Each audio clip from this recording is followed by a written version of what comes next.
Hey, I'm Reggie Ponder, the Real Critic, and this is the Real Critic Roundtable where African American critics come to discuss, debate, and have some fun. I got my friends here again, and just out of full disclosure, we met earlier today, but somebody had some technical difficulties. We won't talk about who that was. Anyway, I want to welcome my friend KB back to the show. It's through the lens of Lady KB, if you want to check out her in all her glory. KB, welcome back to the show. Thanks so much for having me. You know what? We're not going to let the technical issues deter us. We are going to keep pressing ahead. Well, in terms of pressing ahead, of course, we always have to talk about what you're working on. And I'm usually like in your corner, like cheering for you, like go KB, go KB, get it, KB, get it. But I'm getting jealous. And because you getting some interviews, and there's a particular show that you're getting some interviews from. But firstly, talk about one of the interviews that you have, because you're going to talk about that movie a bit later, I think. Talk about those, and then go ahead and spring on us the one that I'm going to be so jealous about. What you got going? Listen, today there are two large releases. One is Snake Eyes. So that film is out. You can see it in theaters now. I got to chat with Henry, Andrew, Haruka, and Ursula about their roles in Snake Eyes. So I will chat about that film a little bit later. But then on the TV side, happy season 2 premiere day of Ted Lasso. Everyone knows I am 100% certified. The Ted Lasso fan club president, CEO, founder, CFO, manager. I'm all of the roles. And it's out today. And so I have a few more interviews coming, but today you can watch my interview with Jeremy Swift, who plays Higgins. It is out now. And y'all better watch it, because those interviews, I had to wake up before dawn because they are in the UK, and I need y'all to read it, and I need y'all to watch it, and I need y'all to support, since I was up mad early. But I can't lie, it was worth every single moment. I did it for the beat. It's out now. And y'all are in for such a delight for season 2. So well, look, I'm really all happy about the Snake Eyes. I am kind of evil-eyed at you about the Ted Lasso, but congratulations, and hopefully people will go out and check that out. Then I also have my friend in the house, Katia Woods. She's off of vacation, and before we even get into what she's doing, I had a bone to pick with her a little earlier today, because I don't want to put out what I'm doing on vacation, but she putting it out there. So the first thing she puts out there is that I'm not really sure I'm supposed to be the person drinking all early in the morning.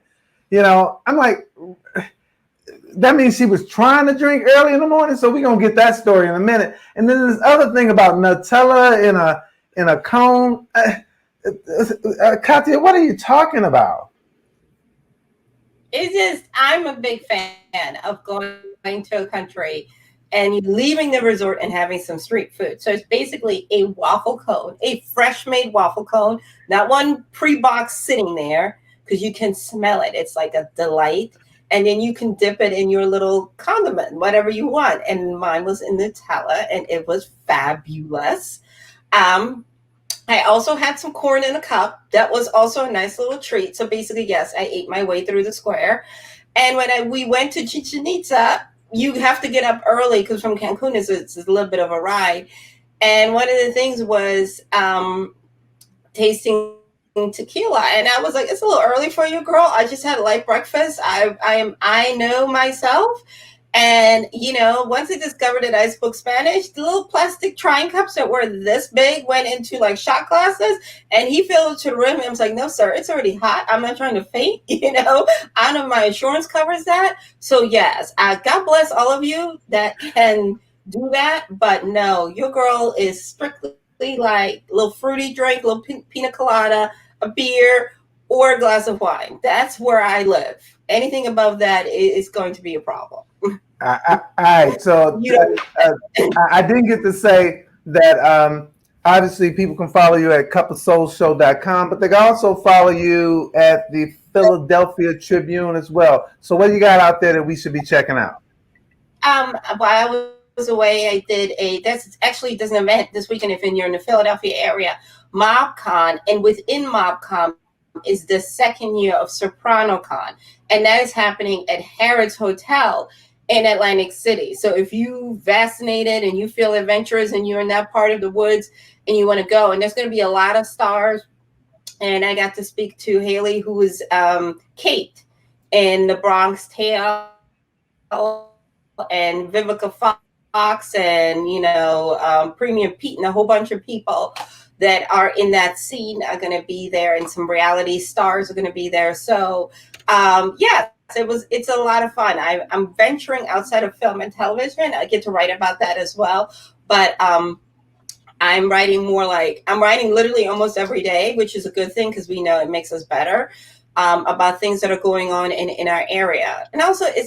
I recommend it if you not feeling yourself and you need a little change of scenery. An ocean view will brighten you up. An ocean view will get you there and get you out of your funk. Hey, well, that is really good. And when you say, need a little break, we didn't mention that our friend KB Ursher. Did she do Ursher? I was like, hey, go Usher. He was out there on the skates. I said, I know. KB was like, hey. Yes. He was living. He did a great show. I went to the first weekend of his new Las Vegas residency, and he put on a fantastic show. Took me back to my ATL days. I don't know. Some people may not know, but I went to undergrad and grad school in Atlanta, and I spent a few years there as a working adult. But I like to say that, ATL raised me because I was super young when I got there, and when I left, things have changed. But it definitely took me back to my Atlanta days, and I had a wonderful, wonderful time, wonderful weekend, lots of rest and relaxation, lots of pool time, lots of spa time, lots of getting my computer fixed, the whole gambit. All right. Well, that's good. Well, I'm glad that both of you guys got a little bit of time, a little R&R, and got to have a little fun. So we're going to try to have a little fun here. And we're going to start off with our first movie today, which is Space Jam. Now, it's Space Jam: A New Legacy. It came out last week, but we didn't meet last week. So that means we still get to talk about it. Katya, tell us what this one is about. It's a continuation, but basically it's a new version and a new story of Space Jam: A New Legacy. LeBron James plays the father. It's based on his family because you got older son, middle son, daughter, wife. And it's basically, LeBron is on some basketball kick. He is everybody playing basketball in the house. But the middle son, Dom, is like, not really feeling that. I'm going to go computer camp. But LeBron's like, basketball camp. And they have the conflict. And Don Cheadle is like, I'm going to use that and bring you into my world, which is like in a hard drive. But here's the caveat. In order for you to get access back to your son, you're going to have to play my squad, the Goons. So LeBron ain't got no players, so he got to go get some players and come to Looney Tunes. I didn't hate this film. I understood the assignment. It was not going to be some deep dive. It's based on LeBron's family, so LeBron really didn't have to stretch. He was going to play some basketball. But the cute part is the cartoons are great. It's always, how can you not love the Looney Tunes?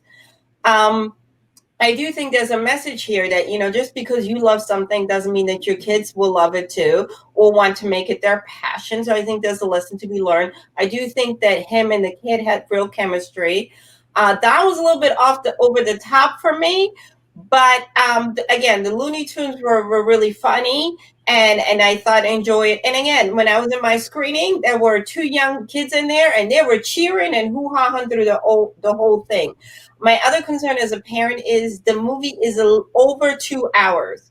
So if you have people under the age of 4, that might be hard for them to sit in a movie theater for over 2 hours, no matter how many cartoons come. So you may want to weigh when you're thinking about going to the theater or being at home. Where at home you have a little bit of luxury. You can pause. We can take a bathroom break, loop around the living room, and then get back to it. But either which way, again, I think it's a great film for middle kids. grade school kids, and then for the younger people, and you don't have to worry about them being introduced into nothing crazy. And I thought LeBron did okay. I mean, it's hard. I think a lot of people think it's easy to play yourself, but it really isn't. You know what I mean?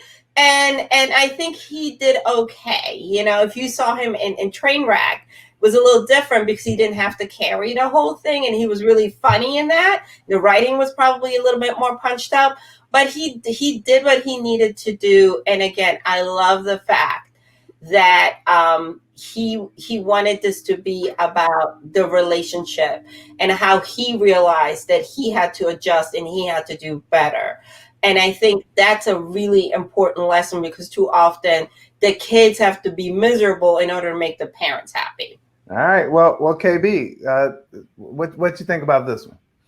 So I had a good time. Listen, it is a kid for film. It is a film for kids, and that is inherently clear. I think it wasn't a huge stretch for LeBron to play himself and to be engaged with this version of his family. He know how to work with kids. He do it all the time. He got his own kids, so it wasn't that hard. To Katya's point, the dynamic with Dom was good on screen. So I'm not going to give him a whole lot of flack. I mean, obviously there are opportunities for growth when it comes to acting, but you have to, kind of give it to LeBron for the fact that like 90% of the film he's acting alone and looking at a green screen because it's a ton of animation happening here. So he's doing the best that he can. So, I'm not even going to shade him, but I will say one of the best parts of the film for me was Porky Pig rapping. I don't even know why I enjoyed it so much. I did. I loved it. He was rapping over a Biggie beat, and honestly, it wasn't half bad, and it was kid friendly, but it was still kind of cute. And I was just like, not Porky. Also talking about he was created in like the 1930s, but still shading these people in 2021. So I really was like, you know what? I stand this portion of the film. So was it cheesy at parts? Absolutely. But I think that is the nature of a lot of kid films. And I still had a good time.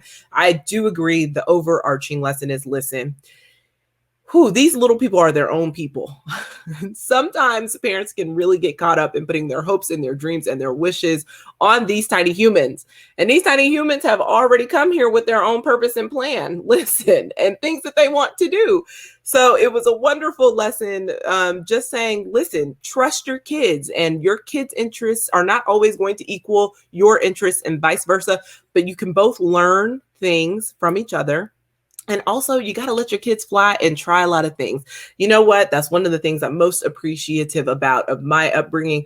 My parents always let me try something. If I said I was interested, they let me try it. And then if even the next day I said, ooh, this is boring and I don't want to do it again, that was okay, because that is a part of life, trying to figure out, what you like and you don't like. So I enjoyed that piece. And also, you know what? Shout out to Dom, because he was actually super smart. Like, I kept thinking, there is no way I could be his age and create an app. And I think I'm a pretty intelligent human, but there is no way. So I was like, shout out to this little black boy killing it, Dom out here. So yes. So you guys said a lot of stuff, and I want to touch on a couple of them.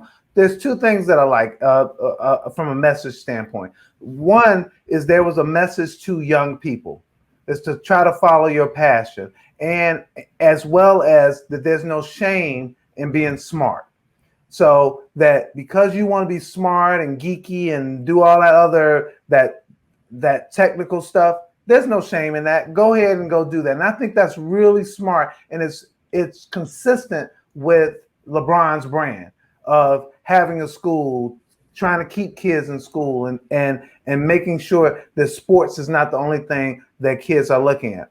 Then the second message was obviously to the parents, and you guys talked about that. Escuchen, listen to your kids. Don't try to make them a mini me just because you need to live vicariously through them. So I like that. I will say, and both of you guys said this as well, LeBron was a little stiff at times, and it was noticeable, but the characters and the atmosphere makes up for it. And he doesn't. For a kid film, you don't need to do a whole lot anyway. It is hard to act against a screen like it. The reason I created this show is because I needed somebody to talk to. I was so tired of talking to myself. So I know he was saying lines and like, where's the people? Where's Daffy Duck? So definitely give him some leeway for that. I also like they did something in this film is that they showed the whole Warner Brothers stable of characters. I'm talking about this was an advertisement. And in fact, in some ways, this includes the DC universe. So this was actually better than when you assemble them all than Justice League to me. I'm like, get them all up in here. I'm just saying. Reggie. I'm sorry. It might be a little sacrilegious. Reggie, everybody. Might be a little. The real critic. Might be a little sacrilegious. Come for. Sacrilegious. I said yes, Reggie. Just let it be known. This is Reggie's opinion. no. My point is, my real point is though is, and this I'm being really serious. I'm not that it was better than Justice League, but the way in which they brought everybody together in this was really, really good and smart. They integrated. They didn't just flash them. They also integrated them with those characters, and I just thought it was a very smart way to do and to promote your total brand. I also like the way in which they played the basketball game, because for folks of us who like to play basketball, this whole thing of like you score, I score, and that's enough. Nah, it's like I got some style points for doing it. I made you fall. I got a booster. They did so many things from a technical standpoint that made this fun and made it work. One of the things before we get out of here, though, that I do want Katya to speak to, because she spoke to this in our earlier session, is how so many critics, older critics, just pan these types of movies, and I want to give you a chance to speak to that as well. I mean, we have to understand who these movies are for, right? If we enjoy them as adults, it's a bonus point. But this is made for kids. And I can't believe, like when I said is when I go to kids' movies and I do look for the reaction of the kids, because it's supposed to be different than mine. I'm always looking, what is it that you like? What is it that really worked for you that maybe I missed? And sometimes I'm really lucky people allow me to speak to their kids. And I'm like, what did you like? What you didn't like? And kids are really smart. They're not dumb. They're little people. The brain works. And I do think that the things we tend to focus on, kids don't care about cinematography. They don't care that the script was deep. They just want to see some cool stuff, some fun stuff. They want to escape. And I feel like especially with the pandemic, these kids have had a hard year. Are you in school? Next thing you're online. Are you wearing a mask? You can't wear, washing your hands. You can't really interact with your friends like you used to. So there's a lot going on for our little people. So anytime that they can escape and have a sense of normalcy and just have some fun, that's a win-win. And I do think that people tend to forget that family movies are made for families. And again, like I said, is when you have kids, I only have the one, but a lot of people have kids who are middle school, grade school, kindergarten, and it's hard to find something that works for everybody, And this is the type of entertainment that works for you. And again, we also got to remember, we got a lot of working class families that are still trying to find their way. And this movie's an option for them to see it at home. $14.99. The math works out better for you than $80. And stop shaming folks for not going to the theater. I mean, there's a reason we have these options. Let's be respectful, and you can have your opinion without being insulting, basically. I love it. I love it. So, well, for me, this is a watch it, and it was good for the kid at heart, which is me. So I'm saying it's a watch it. KB. It's a watch it for me. The one bone I'm going to have to pick is, I know they had their whole staple of WB films in there. But if they would have just added a little bit of WBTV, maybe we could have got a little animated Ted Lasso. That's all I'm saying. We could have put that in there. We could have tossed a little animated Ted Lasso in there for me. But yes, I think it was good. I think the voice actors did what they needed to do. I liked seeing the updated Looney Tunes. Everybody deserves an upgrade, and we are in 2021, so give them the upgrade they deserve. Yeah, and Don Cheadle as this AI villain. I know Reggie has mentioned it previously, like he wasn't kind of really sold on that, but that's fine. I love Don Cheadle. It's just the only thing I will say is when they turned Don Cheadle into like the Hulk version of the basketball court, I was like, wait a minute now, this is kind of creepy for me. But otherwise, definitely watch it. Well, you mentioned a few things because what we didn't mention is they got some good surprises in here too. Is that one of the things that we try to do on this show? I know KB, in many of your interviews, you be spilling the tea. Over here, we try not to spill the tea at all, so you can actually experience it like we experienced it when you go to the movie. But there's some nice little surprises here and there. I think they do a good job with that. Is this a watch it for you, Katya?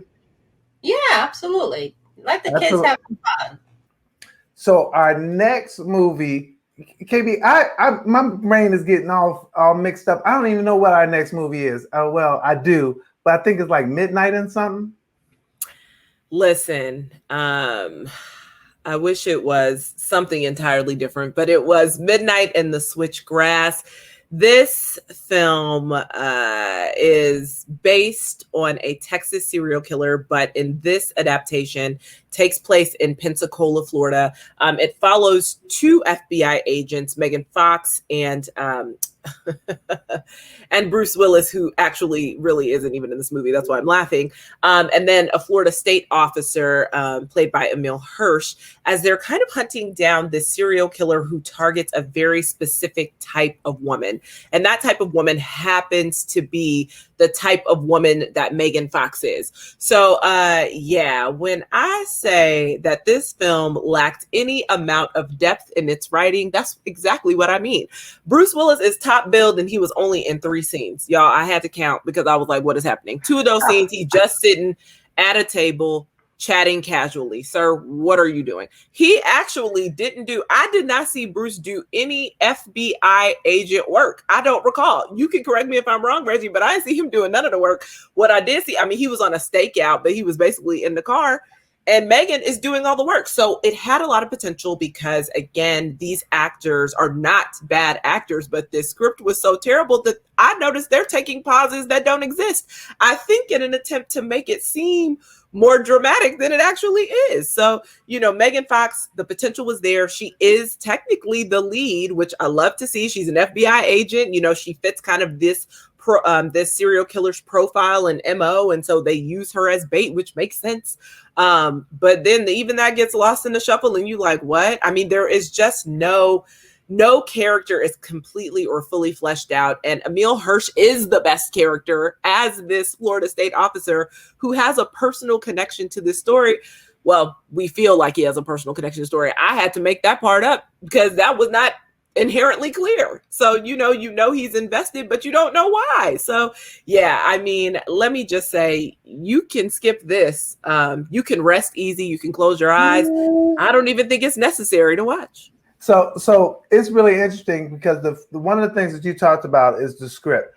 It really does start with the writing, and this really had potential, but they didn't develop any of the characters. And so, just as you talked about with Hirsch, that you had to make it up, is that they allude to some stuff, but they don't make good connections, and they don't make good connections for us to like any of these characters. Okay, Megan Fox, yeah, I know what you're doing, but I don't have a reason to like you. I think she was absolutely serviceable here. I was happy to see her in a leading role. I just think that they could only do with what they had in this thing. This reminded me of a early Criminal Minds or NCIS because they were just trying to find their way kind of thing, and then like by the time you got to the season 8, you're like, oh, these are good. It didn't even make it to the cut for the first season, and in fact, this would probably make it where they wouldn't get a season 2. This was tough. You're right. Willis really wasn't a main character. He was just there to be there. So you say correct you if you're wrong. No, you're right. But what it did do something that I liked about it, but it just didn't bring it home. It shined a light on the plight of sex workers and sex trafficking. It really did shine a light and talk about how these people deserve to be thought of as human and not get what they supposed to get because they're getting beat, killed, and maimed. So I like that part, but it just is not enough to sustain a movie. And This one, I would absolutely say skip it. There, if it's in the switchgrass, the sawgrass, the rolled up grass, just skip the grass. That's what I would say. Just skip the grass. Yeah, you know what? I have to agree. And also, I will say this.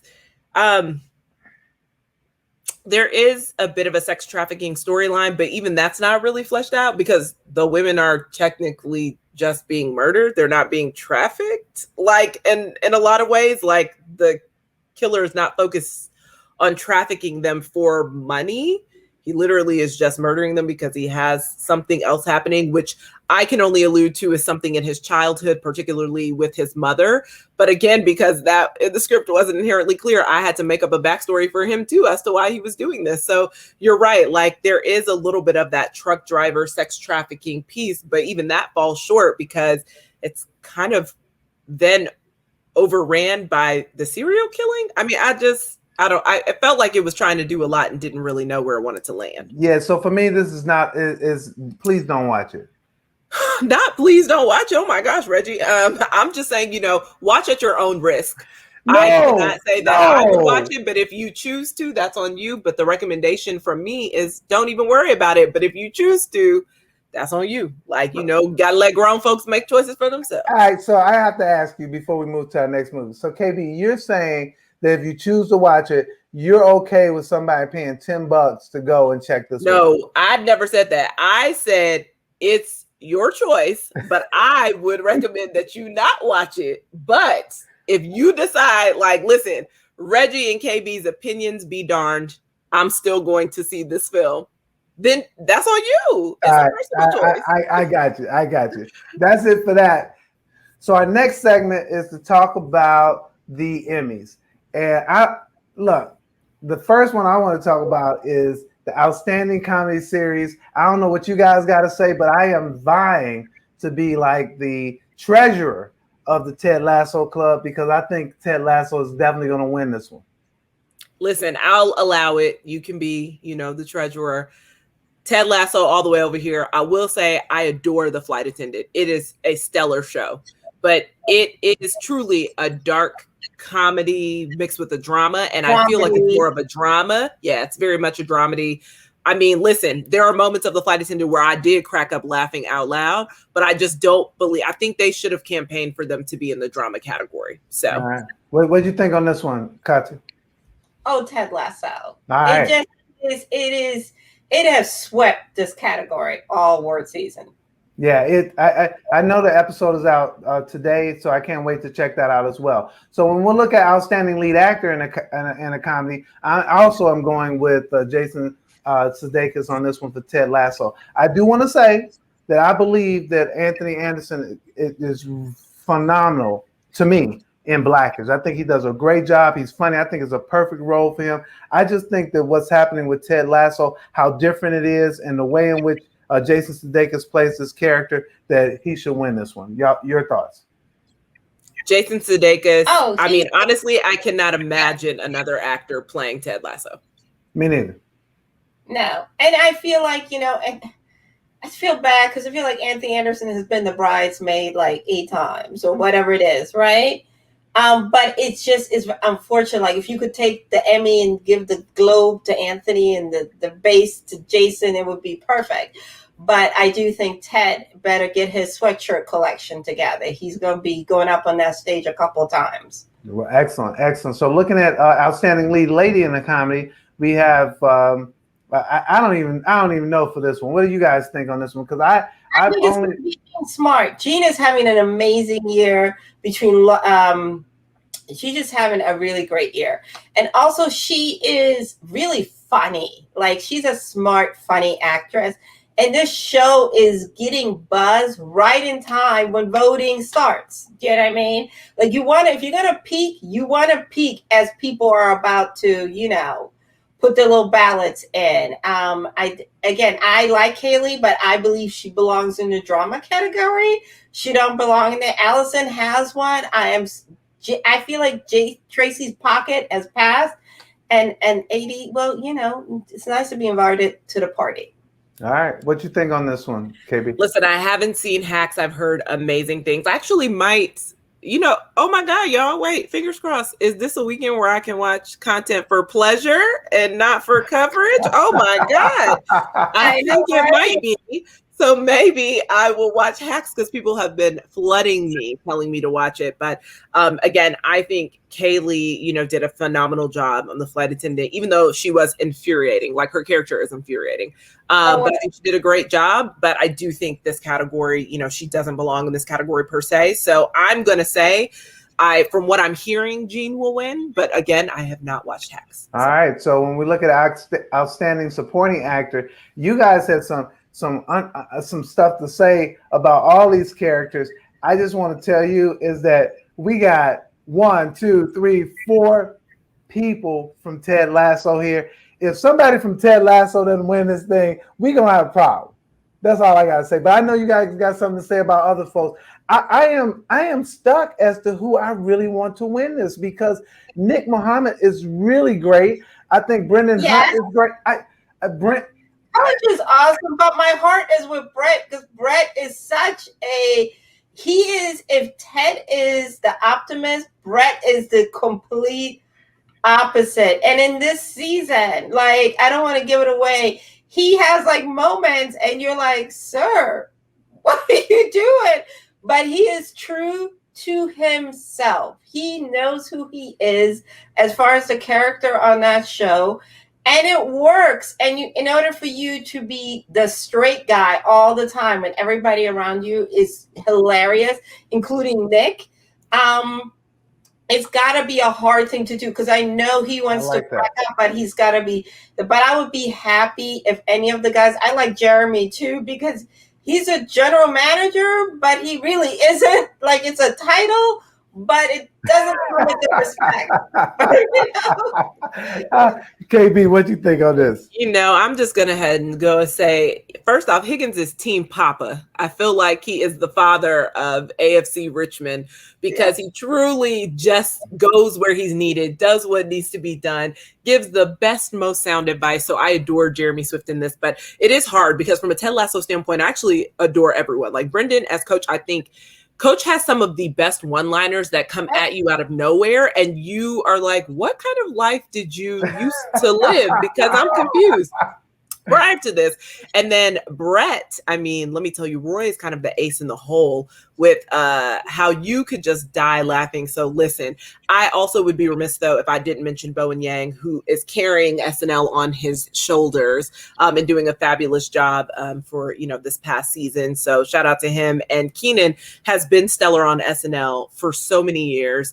And I have not watched his show Keenan, so I've not watched his sitcom, but I have seen him on SNL and he continues to thrive there. So like, this is a tough category for me. The only two people who I know nothing about regarding these particular shows are Carl, because I haven't seen Hacks, or Paul, because I haven't seen the Kaminsky Method. But I do remember Paul from Mad About You, and he used to be funny there. But, I just feel like it's either going to go Ted Lasso or SNL this year. I think that not enough people will have seen Hacks. But his character hopefully the show will get a second season as his character gets flushed out more, because there are some cute moments with him, but I don't feel as though, I think the nomination is the recognition for him. And but I think we're all in agreement. It's going to be one of the Ted Lasso guys. We just don't know who.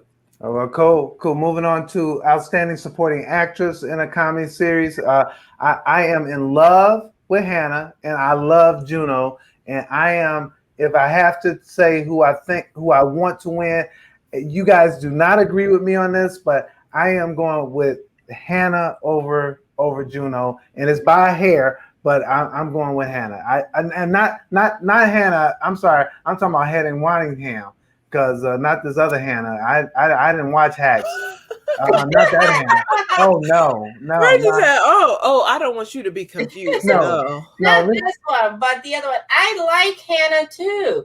I mean, I feel like Hannah's character has had probably the biggest arc. She went from wanting to destroy the team to taking pride in being an owner, and she's building. She has a girlfriend now at work, and she's getting out there, and you know what I mean. And I think, I love that she allowed herself to be a little vulnerable because, her ex-husband is a total shyster, as the English would say. But, I do like her stiff upper lip and everything. And, But again, not mad if Juno takes this because she is kind of like the heart. If Kate is like, the modern woman, Juno is the everyday girl. But I do think we're going to have, in the comedy portion of this, is going to be a Ted Lasso sweep. KB? 100% agree in that Ted Lasso sweep. Will definitely say I adore Juno. I adore Hannah as well on Ted Lasso. Rosie Price did a great job, honestly, in The Flight Attendant with the switch up for us. But I think it's going to go to Juno. And I'm not saying that Hannah is not brilliant because she is. I mean, she is brilliant as Rebecca. But there is something about Keeley that just is so all encompassing and in the performances and how she goes toe to toe with everyone. And now it feels like, we got ourselves like a little mini, like, I feel like she's like the friend to every friend group, if that makes sense. And she's able to bounce around freely amongst everyone in AFC Richmond. And she's just so pure of heart. She is like she's almost like the female version of Ted, but a bit more raunchy, but I don't want to say raunchy, but Yeah, I don't want to use that word because it kind of has a negative connotation, and I don't want it to be negative. She is very sex positive and she knows what she wants, but it's funny because Ted is very conservative, and so she's more liberal, I guess is the best Yes. Yeah, I like that. I like that. All right, so outstanding guest actor. I wasn't even going to check out this category, but you guys talked about it a little earlier, and particularly because you guys were talking about my boy Daniel Kaluuya. So he's the dark horse here because we are not used to seeing Daniel being funny. Like, I'm sure he is funny like that in his personal life and his circle of friends, but these other four, like Alec has won, Dan got a whole bunch of trophies for Schitt's Creek, and Morgan is good, and Dave is not really what I would call, like, when you think of like acting.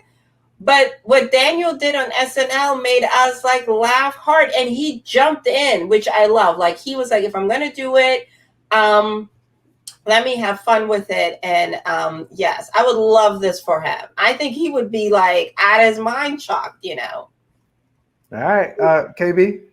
I mean, technically, Daniel's episode was the only one I watched, so I have no opinion on the other ones. It's the only guest appearance that I saw. So, not that. It's just like SNL comes on so late, and honestly, like 98% of the time, I'm just not awake for it, and then I remember to go back. But check this out, yes. KB. I was actually saying that says something. That means that you stayed up to watch that episode. Yeah, I did. Well, we got to talk snubs, though. We got to talk about Underground Railroad and the whole mishandled, the fiasco that is known as the campaign for small acts. Like, absolutely. Go ahead. If there was ever a easy layup, I can understand not all 5 films get nominated. I can understand not everybody in the films, and there were definitely some stronger performances, and there's some films that I liked a little bit better. But nobody in the acting, no directing, no best, script.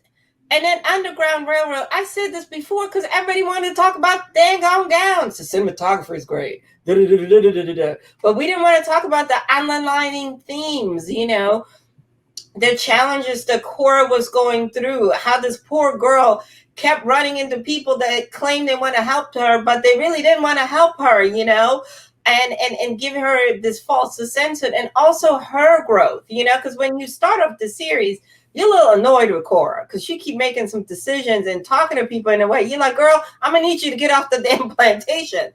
But there is a growth there. And for a young woman to carry this story, I love that it was a woman carrying this story. And although she goes through some traumatic things, it is a story of survival. It is a story of saying, I will be free or I will die. I'm not going back to being a slave. And it's a story of determination. That young man, whose name I keep not forgetting, that in itself, Joe Edgerton, like, I'm like, what is happening here, you know? And it got like it got one nomination for Best Limited Series. But I'm like, did this thing direct itself? Where was Barry? It's just, we have to do better. Yeah. You No, know no, what I mean? no. I think you're Work with people of color, and it's not just with Black people, because we do the same thing. We put this in a category with, we've seen this with Asian work, and there is an educating piece that needs to be done with some of these voters who are voting and people who are writing about culture that is not there. Somebody needs to put the hand up and say, now, did you really think this through? Is this the best that you can do?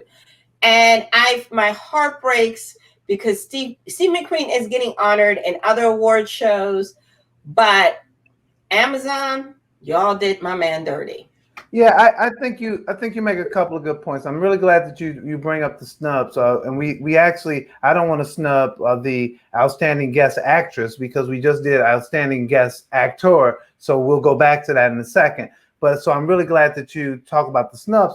What I'll say is that Amazon did mess up, but there was a bigger point that you made earlier today, and we had the critics and the other people outside of Amazon determining where this was going to be seen. This movie was shown at a New York Film Festival. This movie, it was only on TV because it was a British thing that he wanted all of Britain to see. So this whole thing about it was just Amazon, no, this is a serious bias that came from the industry, which, and I'm so glad you talked about it earlier today, and it's shameful because these are movies. And they were good movies. And KB, you made a comment, you said, well, you know, I like some better than others or whatever, but you also made a comment about how good they were as well.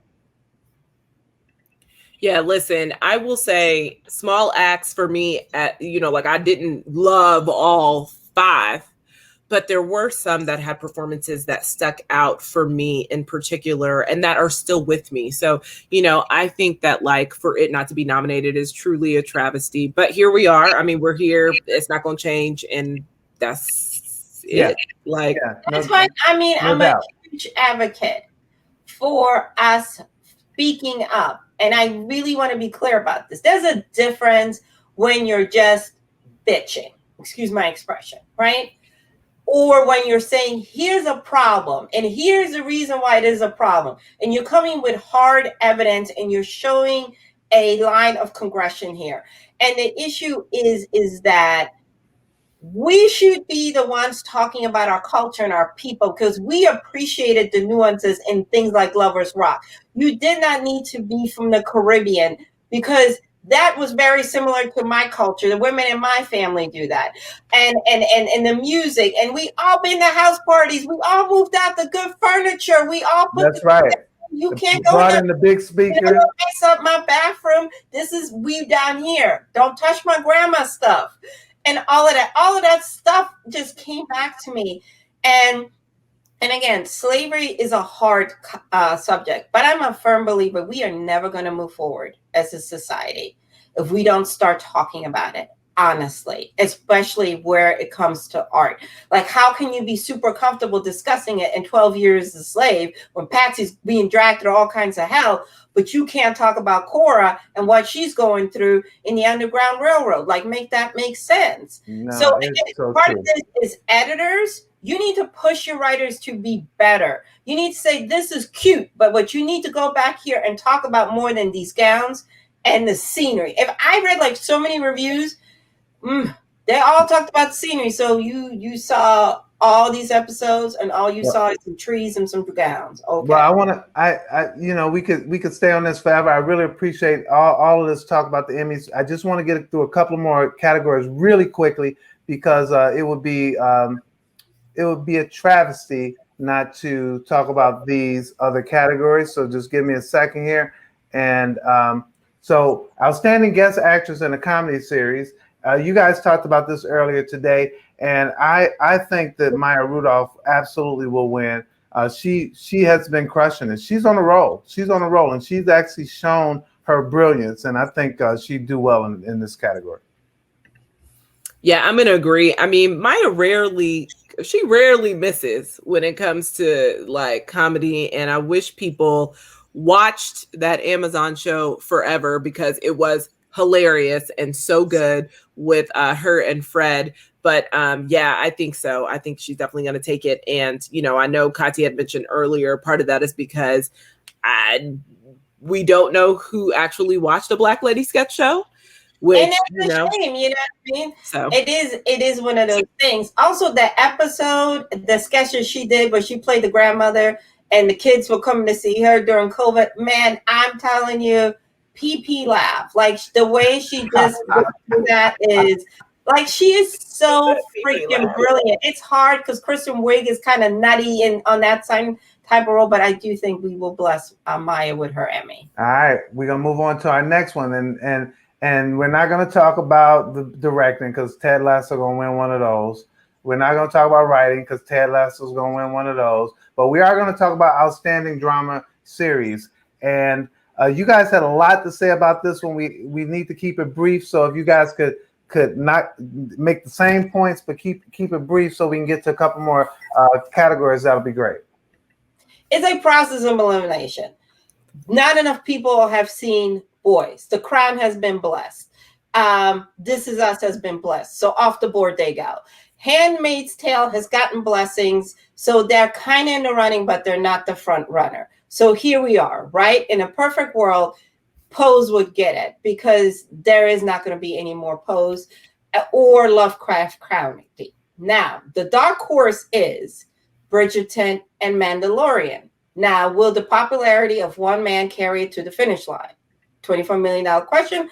And are enough people are willing to overlook the Star Wars frenzy in order to appreciate this piece of work? So here we have the variables, which then leaves us down to Pose and Lovecraft Country, and I think Lovecraft will pull it out. I think what's going to happen is Pose may get blessed in the acting and writing. All right. I don't think you agreed with that, KB.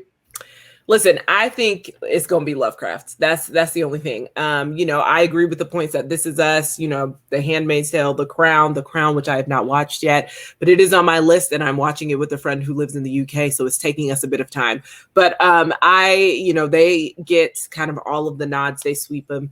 The Boys I adore, but it is very genre specific. And, how do we move from there? So Pose had a fantastic run, but I still think Lovecraft is going to get it.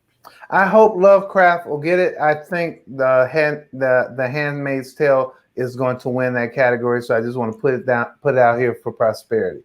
All right. So then when we talk about lead actor in a drama series, KB. Listen, Sterling has won a bunch of times, as he should, or Sterling has won a bunch of awards, rather, as he should, because he is fabulous on This Is Us, so shout out. But I do think that this category, I think a Black man will win, hands down. But who will it be? I'm not sure. Listen, I want it to be Jonathan Majors. I think he did so exceptional, just brilliant work on Lovecraft Country. But I also love Regé-Jean, who transformed the world with his performance. And I said it before, listen, my mother watches nothing, but she said, have you heard about this Bridgerton show? I said, ma'am, now come on. And she watched it so fast. I mean, so quickly, it was out of control. So he managed to do something that we didn't expect with Bridgerton, and that came out of nowhere. And he made everyone across the world fall in love with him, which also I should say, y'all weren't really capping for him when he was on that ABC legal show, which is also a good show, but I watched it, but here we are. And so, here we are, and he's getting his due now. So I definitely 100% think it'll be a Black man either way, though, that walks away with it. All right, Katya. Well, if KB is the founder of the Ted Lasso Club, I am the founder, president, and Robert is the co-founder of the Jonathan Majors fan club. We came out of Sundance and we said, Jonathan Majors. He's no longer the co-star. He has taken the leap forward, and I adore him as a talent. I would love for him to win, but again, we're doing process. Like Sterling already got his Tink Tink Awards. Billy got his. Josh got blessed with some other awards, and it's later in the season, so I'm not sure if enough people are willing to go back to see The Crown with all of its messiness. I don't think enough people watched Perry Mason, so that hurts him in there. So we get down to our two booths. So do you give it to the guy that literally took a series from those of us who loved it and said, hey, this is going to be huge? And a lot of critics slammed it too, but a lot of people around the world binged through these episodes because of Simon in the finery. So it is really, do you prefer the Duke over the intellectual? That's what it comes down to. Wow. And then when we look at the outstanding leading actress in the drama, I'll jump in here, is that I think Journey surprised me in Lovecraft Country. Maybe she shouldn't have, but she really did surprise me in all of what she did in this, and it was so believable. She had me scared so many times. I'm like, come on, girl. I'm pulling for her. So that's my call on that one. I'm okay. Elizabeth has won Mad Men, Handmaid's Tale, so you good, girl. I believe Olivia's been blessed too, so you good. So here we come down. Uzo has been blessed for Orange is the New Black, and she got blessed, was it last? Yes, last year. So I don't think she's going to get blessed a third time because it would be 2 years in a row, even though she's doing an outstanding job in treatment. So this is where we are. We're with MJ, who I think the nomination is her nod to them saying, we see you. Unfortunately, I don't think that's going to be enough for her to win, although I would love it. So I think it's between Emma and Journey, and it comes down to it. Are you going with the Queen because she's playing Diana, so that's very empathetic, or are you going with feistiness? So now here's the craziness. I know I'm going to make you all nuts. That two might cancel each other out and leave room for MJ. That might be the craziest thing. And if it happens, we're going to circle back to this moment. Because sometimes this stuff is not exactly about who gives the best performance. It really does come down to votes. So that's why the episode that you submit is super important. And the issue is, and both of you guys have talked about this. We would go in depth in talking about it. Is did all the voters watch all these? Did they watch all these people in these episodes? And we know from experience that that's not always the case. That people will not watch these other shows and stuff like that. So that'll be interesting in and of itself. Hey, we gotta end that. Listen, I will say this. I adore Journey, Uzo, and MJ. I think that what Uzo has done on In Treatment is wild. It's so good. She's incredible. But I do think it'll go to Journey or MJ, as it should. Well, excellent with that. And we're going to end with a segment that I've changed the name to because of KB. I used to call it The Best Thing I Saw, but she was like, look, dude, this ain't the best thing I saw. This is just something I saw. So we changed the name of the segment to Spotlight. And so in the Spotlight is we talk about a movie or something that we want to talk about. And I am going to let you go first, KB. All right. Well, this week I'm going to spotlight Snake Eyes, out today. It's Paramount Pictures. You can go to theaters and see it. Listen, is it perfect? No. Do I need more? Yes. And I know that that's a conundrum that most people won't understand. But listen, the martial arts, the action, hidden. We always talk about more representation. This is full on representation, AAPI representation, which is exactly what we need. Henry Golding surprised me. No one thought he could really kind of pull off this heavy action and also villainous, because it is a villainous type role. And I think he does a stellar job. Andrew is on a fantastic HBO, which was actually Cinemax, but now it's HBO Max. But who knows, because all of these partnerships are getting more confusing by the day. But It's called Warrior. He is the lead of the show, and it is a phenomenal show. And so, Andrew is preparing his whole life for this role as Tommy in Snake Eyes. And let me tell you, he does not disappoint. I think his story arc is actually one of my favorites.